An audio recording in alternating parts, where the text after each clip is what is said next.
Hari ini kita masih melanjutkan pengamatan kita tentang mati bagi dosa. Rasul Paulus membuat suatu pernyataan yang tajam di Roma 6 ayat 6-7. Karena kita tahu bahwa manusia lama kita telah turut disalibkan, supaya tubuh dosa kita hilang kuasanya, agar jangan kita menghambakan diri lagi kepada dosa, sebab siapa yang telah mati, ia telah bebas dari dosa. Dalam Roma pasal 6, Paulus menjelaskan arti baptisan dan akibat penting dari baptisan, yakni kebebasan dari perhambaan kepada dosa. Perhatikan, Paulus sangat menyentuh kehidupan sehari-hari. Banyak teolog dalam pembahasan mereka tentang kitab Roma memberi kita suatu kesan bahwa kitab Roma adalah suatu ketinggian teologi teoritis yang jauh dari kehidupan sehari-hari. Pada kenyataannya, kitab Roma sangatlah berkaitan dengan kehidupan sehari-hari. Paulus mengatakan di sini bahwa manusia lama kita telah turut disalibkan supaya tubuh dosa kita hilang kuasanya. Kata manusia lama atau tubuh dosa dalam bentuk genitif di sini menggambarkan tubuh yang dimiliki dan dikendalikan oleh dosa. Inilah tubuh yang hilang kuasanya pada saat baptisan. Pada saat kita bersatu dengan Kristus di dalam baptisan, tubuh yang dikuasai oleh dosa ini hilang kuasanya. Hilang kuasanya artinya dinetralkan. Kata Yunaninya adalah katereo, berarti dijadikan tidak bekerja atau tidak berfungsi. Dalam istilah militer, itu berarti dinetralkan atau dilumpuhkan. Musuh yang sudah dinetralkan mungkin masih ada di sekitar kita, tetapi bukan merupakan ancaman lagi bagi kita.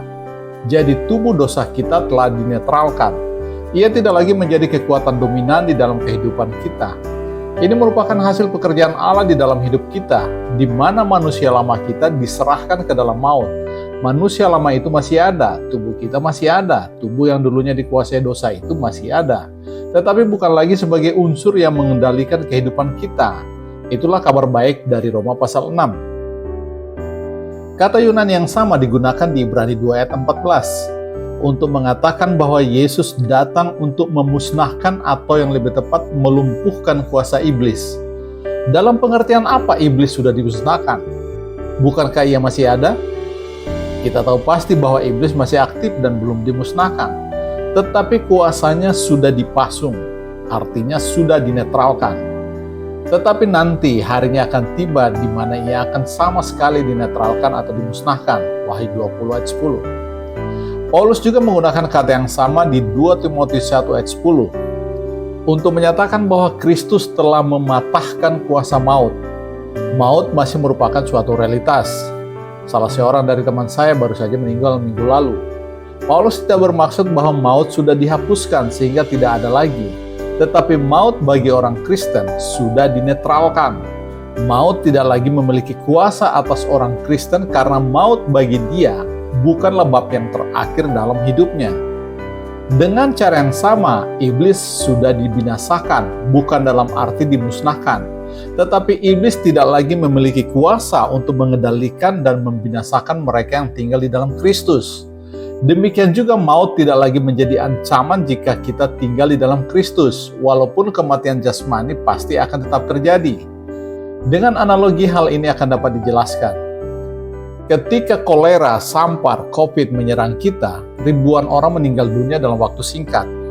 Namun sejalan dengan perkembangan ilmu kedokteran, kolera, sampar, dan COVID akhirnya dapat dinetralkan sekarang ini. Sama seperti maut telah dinetralkan bagi orang Kristen yang bersekutu dengan Yesus.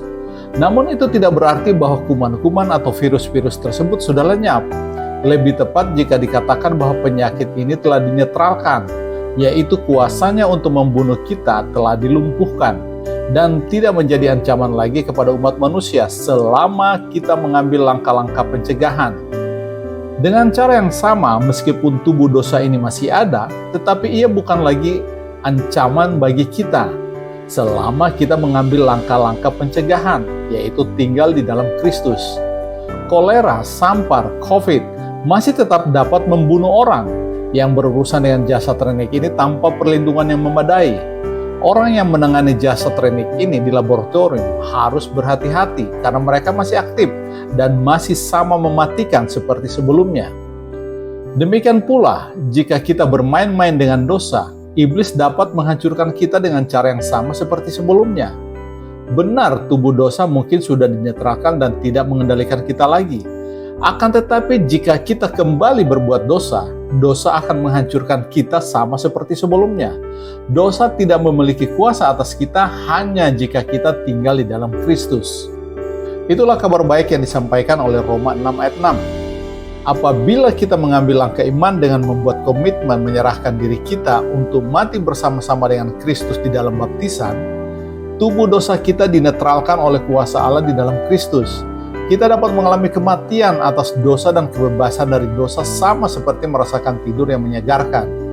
Jadi kita tahu kenyataannya dari pengalaman kita. Kemerdekaan dari dosa adalah suatu kenyataan. Di dalam Roma pasal 7, selanjutnya Paulus berbicara tentang kuasa dosa. Di ayat 15 dan 16, Paulus menjelaskan kesulitannya yang dulu. Hal yang baik yang ingin dilakukannya tak dapat dilakukan.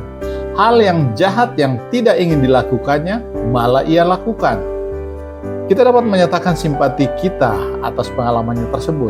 Sekalipun Anda tidak ingin memikirkan hal-hal yang cabul, Anda tidak berdaya menahan kuasanya. Anda tidak ingin membenci, tetapi Anda tetap membenci orang-orang tertentu.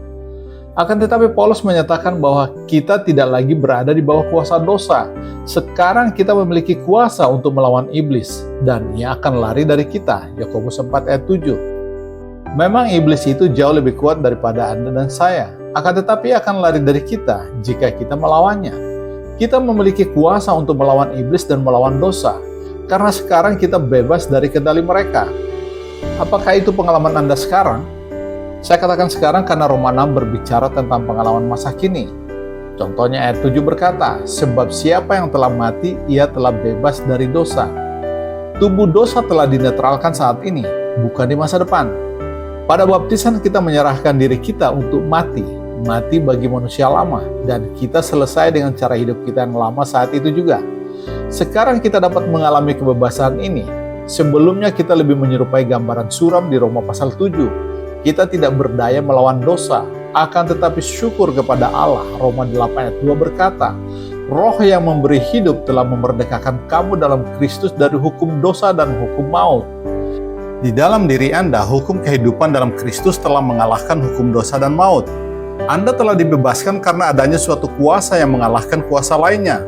Dalam Kristus, hidup mengalahkan maut. Kuasa dosa sangatlah besar, tetapi Anda sudah dibebaskan oleh kuasa kehidupan yang jauh lebih besar lagi dalam Kristus Yesus melalui Roh Kudus. Sekarang saya dapat melawan dosa, karena dosa tidak lagi menjadi tuan atas hidup saya. Roma 6 ayat 12. Sebab itu, hendaklah dosa jangan berkuasa lagi dalam tubuhmu yang panah, supaya kamu jangan lagi menuruti keinginannya. Perhatikan signifikansi dari kata hendaklah. Sebelumnya Anda tidak memiliki pilihan kecuali berbuat dosa karena dosa berkuasa atas Anda.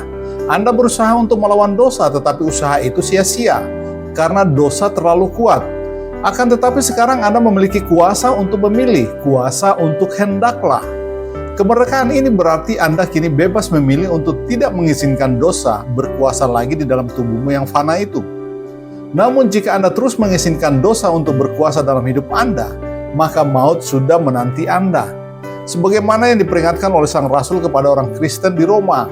Karena keinginan daging adalah maut, ia kemudian menasihati mereka dengan kebenaran bahwa keinginan roh adalah hidup dan damai sejahtera. Roma 8 ayat 6. Sekarang kita dapat memilih satu atau yang lainnya, daging atau roh, maut atau hidup. Sebelumnya kita tidak ada pilihan karena dosa menguasai kita. Namun sekarang kita dapat memilih untuk tidak menjadi hamba dosa lagi. Roma 6 ayat 14 berkata, sebab kamu tidak akan dikuasai lagi oleh dosa, karena kamu tidak berada di bawah hukum Taurat, tetapi berada di bawah anugerah. Di bawah perjanjian lama, Roh Kudus tidak tersedia bagi semua orang sebagai anugerah Allah. Roh Kudus adalah tanda dan meterai dari perjanjian baru, bukan perjanjian lama. Di bawah hukum Taurat, dosa yang berkuasa. Kita juga, walaupun kita tahu perintah-perintah Tuhan, kita tidak mampu menaatinya. Dosa terlampau kuat bagi kita. Hukum Taurat membuat nyata bahwa semua manusia, bahkan orang yang paling religius pun berada di bawah kuasa dosa.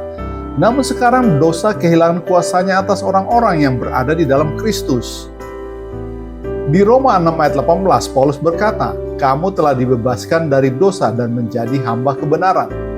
Dan di ayat 22 ia menyatakan kepada kita akibat dari kemerdekaan ini. Tetapi sekarang setelah kamu dimerdekakan dari dosa dan setelah kamu menjadi hamba Allah, kamu beroleh buah yang membawa kamu kepada pengudusan. Dan sebagai kesudahannya ialah hidup yang kekal. Apa hasil dari hidup yang sudah dibebaskan dari dosa dan sedang bertumbuh dalam kekudusan? Hidup yang kekal. Inilah alasannya mengapa begitu penting untuk dibebaskan dari kuasa dosa. Itu bukan sekedar masalah remeh, suka atau tidak suka. Hal ini berkaitan dengan keselamatan kita. Kemerdekaan dari dosa itu penting karena akhir dari jalan yang sempit itu ialah hidup yang kekal, artinya keselamatan kita. Mereka yang belum dibebaskan dari dosa berjalan di jalan luas menuju kepada kebinasaan. Pada baptisan kita berjalan menuju kepada penguburan kita, sama seperti kita menyerahkan diri kita untuk tidur di tengah kebisingan dan gangguan. Jadi kita menyerahkan diri kita untuk disatukan dengan Kristus melalui Roh, dibaptis dalam kematiannya, Roma 6 ayat 3, dan dikuburkan bersama-sama dengan Dia oleh baptisan dalam kematian. Demikian juga kita akan hidup dalam hidup yang baru, ayat yang keempat. Keputusan itu berada di tangan kita. Orang yang akan menerima baptisan sebetulnya sedang berjalan menuju penguburannya. Ini sangat menarik, karena biasanya orang digotong menuju kuburannya. Lagi pula, kita tidak menyeret orang ke dalam baptisan secara paksa, lalu menguburkan mereka tanpa persetujuan mereka. Tidak. Setiap orang harus mengambil keputusan sendiri untuk melangkah menuju ke air, untuk dikuburkan bersama-sama dengan Kristus. Mati dan dikuburkan harus menjadi keputusan kita sendiri. Kalau tidak, setelah peti mati ditutup, kita mungkin akan berteriak-teriak minta dikeluarkan. Jika kita menyerahkan diri kita kepada Tuhan tanpa syarat, bagian yang berikut bersifat pasif. Kematian datang kepada kita seperti gelombang. Gelombangnya melingkupi kita, menggunakan gambaran dari Perjanjian Lama, Yunus 2 ayat 3. Air baptisan menyapu kehidupan lama kita, seperti yang dilakukan oleh air bah pada zaman Nuh, 1 Petrus 3 ayat 20-21. Supaya di dalam Kristus kita dilahirkan kembali dalam hidup yang baru. Ini adalah hasil pekerjaan Allah di dalam diri kita, bukan hasil dari usaha kita. Yohanes 8 ayat 31-32. Jikalau kamu tetap dalam firman-Ku, kamu benar-benar adalah murid-Ku, dan kamu akan mengetahui kebenaran, dan kebenaran itu akan memerdekakan kamu.